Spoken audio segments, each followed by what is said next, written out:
台长，如果看图腾，你讲当下能够看出能不能超出6道？这种看的图腾讲能不能讲的？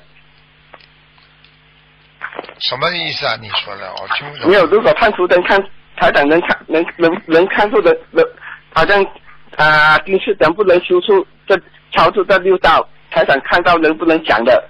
如果看图腾啊，看到超出6道也是看到你现在的所作所为呀、但是并不代表，并不代表你以后修的好和不好，你就是现在看出你能超出6道，那你以后做了大坏事照样超脱不了啊。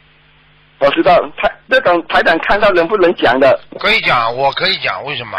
我是鼓励你们的，我是让你们好好修心啊，我又不是炫耀自己，对不对啊？对。啊。好，明白。